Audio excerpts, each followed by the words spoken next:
Yo guys, what's up? My name is Zhao and this is Gamers Den. Guys, in this video I will tell you everything you need to know about elemental raiders. I'm going to explain to you basics of the game. So if you just started the game after watching, you will know everything from the game mechanics, how the game works, stuff like that. And in the second part, I will share with you some of the tips that I'm doing that helps me. So if this is something that you like, please push this like button, subscribe, and leave the comment down below. This helps the channel grow. And let's start.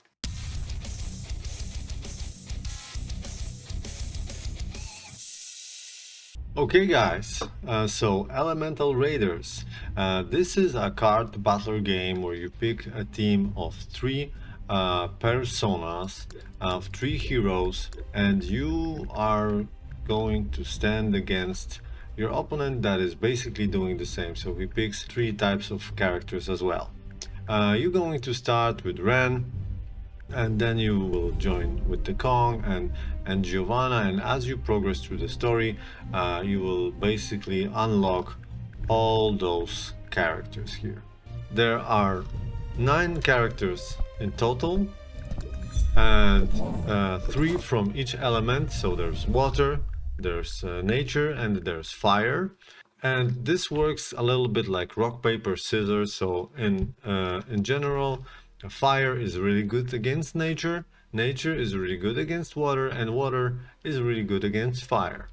So you're picking 3 heroes, each of them has different speciality.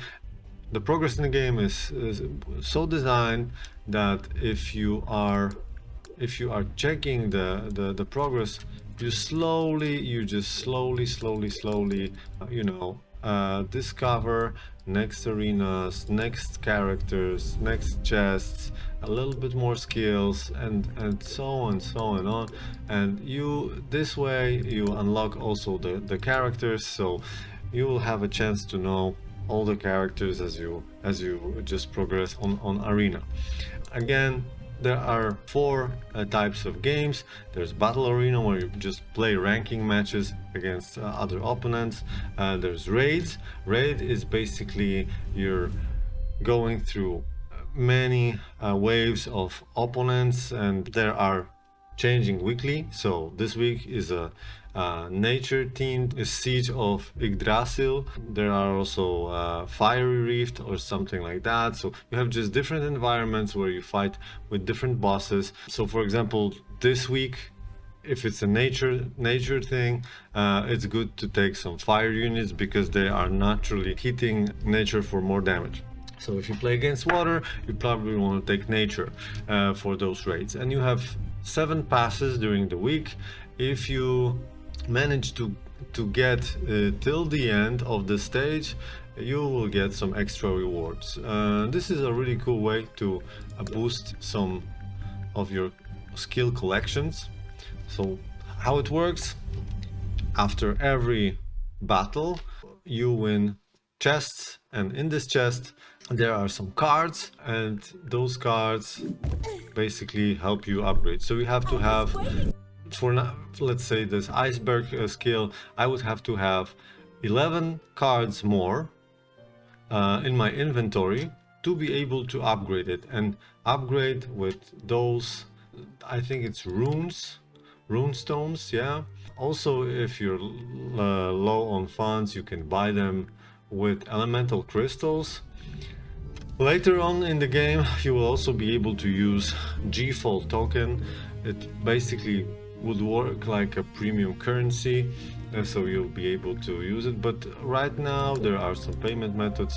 You are able to also pay with your credit card and stuff like that if you want extra skins and stuff like that. I recommend to go every day into the shop if you're playing daily, and there's always a free stuff that you can get here. Sometimes it's cards, sometimes it's chests, sometimes it's something else. And also, when I'm having a lot of rune stones, I sometimes buy the skills that I actually need to level up. So your collection is cool.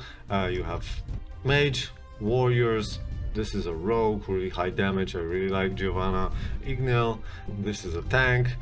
This is a healer, this is a tank, this is basically also a mage, so deals pretty good damage, but it's pretty weak. This is also a tank, and this is a warrior. So you have different varieties. You can make a fine combination of three, and then we're gonna play one match just to see what's up. Okay, for this match I'm going to play with Reef, Ignil and Giovanna. This is a combo that I really like. You can all, of course, mix your units however you want. At the beginning you will not have too much of the possibilities because you have to unlock those characters at the beginning, but then again you're playing against opponents that are similar level, so you will not get any crazy heavy hitters. This usually doesn't take long. There's a lot of players in the server, so around 10 seconds and I'm usually matched.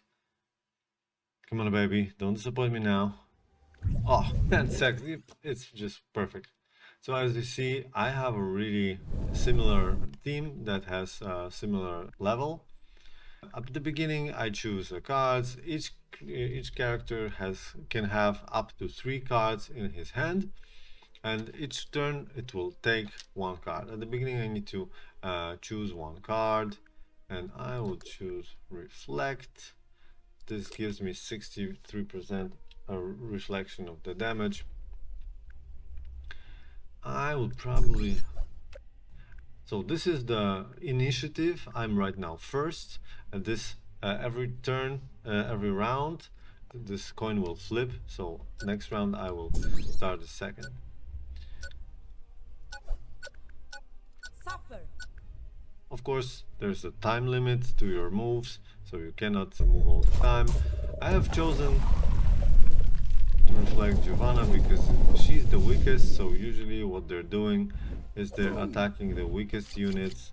There's another turn. Oh, and second, third, and fourth round I also pick a random 3 artifacts, and I can assign those artifacts to my heroes. Only 1 artifact each turn. In this case, I am going to give this attacking demonic statue to Giovanna. Okay, I have 2 tanks in my party. They have the skills that generates taunt. Taunt is really good because it forces enemy to attack me. The taunting unit. Take this. So the match, the game lasts 6 rounds, or whoever scores the 3 kills.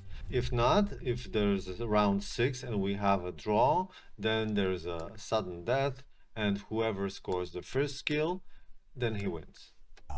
Of course, all the cards are being placed. So if I started, I'm playing 1 card, then he plays 1 card, then I'm playing 1 card, and you put those cards all here. Another thing is probably you have been wondering. So this is a round 4. I have picking another artifact.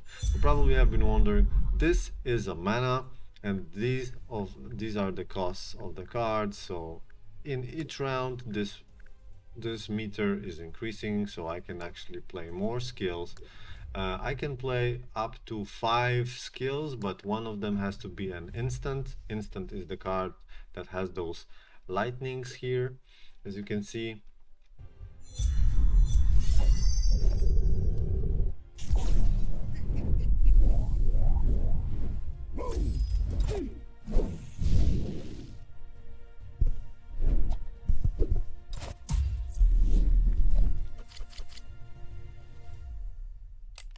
That was not nice. I almost got killed, but still I'm leading this combat.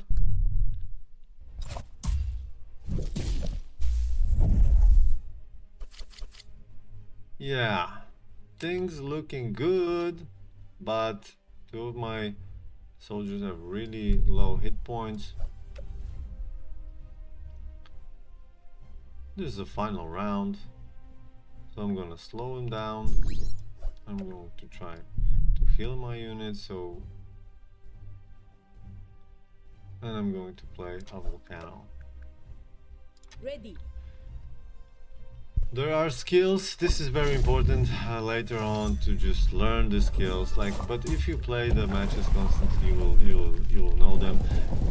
You can only take 6 skills on each combat. So all the skills that your characters are taking during the round, they are actually only shuffled from those 6 skills that you have.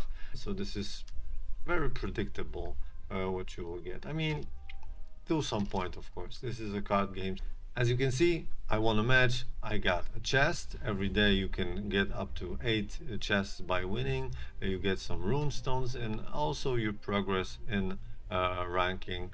So you will actually unlock more characters, but at some point you already have everyone, but so you just unlock additional rewards and stuff like that. Okay guys, so here is the tip number 1. I'm probably, most of you who are experienced in the card games, trading card games, you probably know this, but you want to keep the average cost of the characters, of the skills, as low as possible. So I try to never have more than 2 skills that costs 4. So I want to have maximum 2 heavy hitters, but in most of the cases I'm trying to bring it even lower. There are also skills that cost 5. This is a lot. As you can see, if I go for her skills, my average cost is 2.7. So I feel really, and if you look at most of my characters, if I go to battle, I try to keep it low. So you want to hit those many skills in a round. So if you're able to generate like 4 skills in a 3 round, you will deal some damage, or at least do some effects. So this is really important. You don't want to have a situation where you have just 8 mana and you have only 2 skills for 4 and full hands, because you don't know what to do then. Another tip is items. So if you go here, you have heroes. In collection you have heroes, you have items. You can actually see all the items that you have in the game. It's very important to, you know, just check them out to see what's up. And so this is how I'm usually playing. I want decoration armor, which gives me ability to fully heal my hero. I'm giving it to my heavy hitter if I have a possibility, but because not only it boosts his attack, but also usually heavy hitters are the guys who do not have a lot of hit points, do not have healing, or if they have, you kind of don't want to take these cards to the combat because you want to actually make them deal more damage. So you can choose this artifact, because when he kills a character, he automatically heals. God Wish is also a similar artifact, so whenever you're hitting, you are healing yourself, and this is also a very powerful artifact. So if I have an option, I would probably take God Wish, because Good Wish, I'm sorry, because I hit more often. I don't need to kill, because every time I'm actually hitting, I get this 60-80 hit points back. If you have a character that is on low hit points, you want to provide him with Lucky Charm. This gives him immune when he drops below 50 health. This is basically 1 hit that he can take extra before he perishes. This allows many opportunities to heal him and stuff like that. If you have tanks in your party, which I recommend you should have, or not, I usually like to give him something like Mirror of Sky Height, because when he's attacked, 10% of the damage is reflected to opponents. So, you know, I want him to suffer for every time he hits me. And tanks have taunt ability, which force all the opponents to attack me. Liquor is really cool when you play it with Reef, because it gives players a shield. When you give a player shield, give 10% of max health as a shield to all allies, which is nice because it's additional healing, which is always, you know, good. Also, Marumasa is really good if you want to finish heroes that are low on hit points. Then you have all those super options of those artifacts. They just have a little bit more boosted statistics. Very important thing, like, look when you're fighting your opponent, always check what artifact is he picking. You will not see it immediately before the round starts, but you just have to remember what is going on, because sometimes artifacts can save life, so watch out for that. Another thing is that you always try to pick skills that work perfectly in combos. So if, for example, I have Kong, you have the skill, what's his name, Clobber. With fire combo, it deals 136 damage. Normally it deals 84. So it deals basically almost like 80% more damage from the original. 80%? Yeah, around 80% the normal attack. This is a lot. And same with Giovanna, you have Fireside. Fireside, I think I'm reading pronounce it right. So we have, it normally deals 91 damage, but it deals 144 if you combine with fire. You have those type of cards.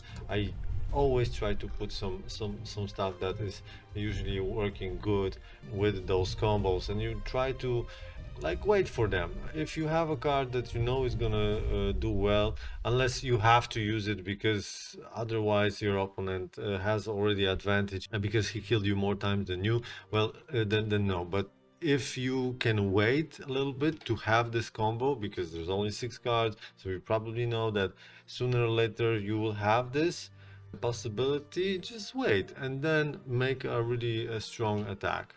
Yo guys, so basically that's it. Thanks for watching. Please leave the comment if you liked it or if you didn't. Like, subscribe, and all this stuff. And if you have maybe other tactics or any other cool tips, please leave in the comments. Maybe we can learn from each other. See you next time.